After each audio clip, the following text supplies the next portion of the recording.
the 18 WJTS News, I'm Charlotte Olson. Last night, Ferdinand Wastewater Superintendent Roger Schaefer presented the Ferdinand Town Council with a letter describing the reasons why the Indiana Department of Environmental Management is expecting a response regarding some of the requirements from the department that were being met due to criminal investigation caused by an outside source. Ferdinand Town Council President Ken Seacard elaborates on the events that have led to an ongoing criminal investigation that first took place in August of 2015. Yeah, we had to make an announcement tonight because Indiana Department of Environmental Management came in based upon the reports we've been giving them since last August. We've been out of compliance with a couple of different issues. The out of compliance started because someone illegally dumped a substance into our sanitary sewer. I believe it's at least 3 times before we finally caught on and realized what was happening. Seacard continues by noting that the actions have caused major problems in the town's sanitary sewer plant. IDEM has placed the plant as not complaint due to the report that the town sent them and then notified the plant of the violations. Material samples were then collected and sent to the labs. In their discovery, the results showed a range of waste such as brines are a type of salt, petroleum waste, polymers from a DAF system, which is a type of treatment that uses a floating polymer to treat animal waste and treatment for petroleum waste facilities. Another significant discovery was the types of filamentous bacteria, and this is a distinctive case due to the fact that a microbiologist told Ferdinand officials that this type of bacteria is hard to kill and is the worst that she has come across in her 30 years of work in the field. This unwanted bacteria affects the plant and needs to be killed off before they can get rid of the waste that is being held up by the previous biosolids, or also known as slosh, which was among the violations placed by IDEM to keeping these in place. Among the current steps is to respond within 30 days from receiving IDEM's letter of violation and plan a state of action.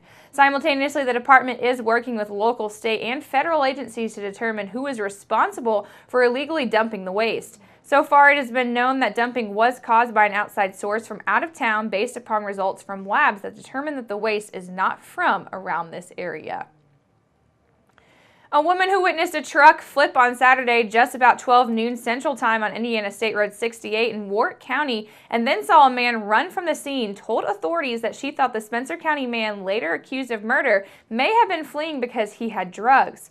Police said that the woman contacted 911 to let them know about the wreck. However, moments later, she made a horrifying discovery when she found the body of 30-year-old Beverly Carnes of Evansville.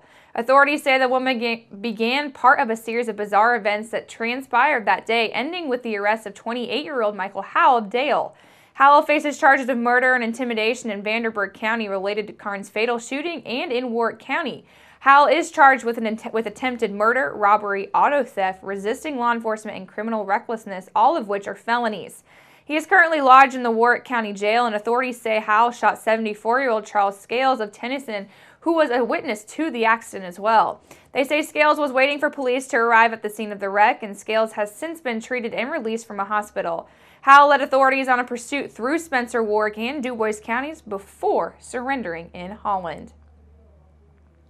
A Monday evening domestic disturbance at a northern Perry County residence turned into a barricaded situation before ending peacefully. The Indiana State Police say just before 8:30 p.m. Central Time on Monday, the Perry County Sheriff's Department was dispatched to a physical domestic disturbance along the 27,000 block of Doolittle Mills Road. Police said that the residence was located just south of the Perry and Crawford County line. Deputies were informed that the resident, 34-year-old Peter Jacobs, had struck his wife and fired a round from a rifle into the ceiling. Deputies also learned that Jacobs had confined his wife and 3-year-old child in the residence. Authorities from the Perry County Sheriff's Department and Indiana State Police arrived to find that Jacobs had released his wife and child and had barricaded himself in the residence with numerous firearms. State Police, SWAT, and hostage negotiator team members arrived on scene, and just after 12:30 Tuesday morning were able to talk Jacobs into coming out of the residence peacefully to the street, where he was then placed into custody. Jacobs was taken to and booked into the Perry County Jail on a level 6 felony count of criminal confinement, criminal recklessness with a firearm, and domestic battery in the presence of a minor. The Perry County Sheriff's Department was assisted by the Indiana State Police, ISP SWAT, and ISP hostage crisis negotiators. Indiana 15 Regional Planning Commission prepares a comprehensive economic development strategy each year to analyze the local conditions of the 6-county region and define goals and objectives of the district. The economic development strategy is designed to identify economic and community needs for Crawford, DuBois, Orange, Perry, Pike, and Spencer counties. A draft of 2016 Economic Development Strategy County Priority Points are available under reports at www.ind15rpc.org.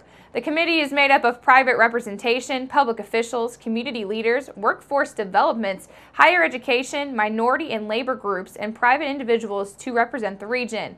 For more information or to discuss the 2016 report, please contact Indiana 15 Executive Director Lisa Galehausen at 812-367-8455.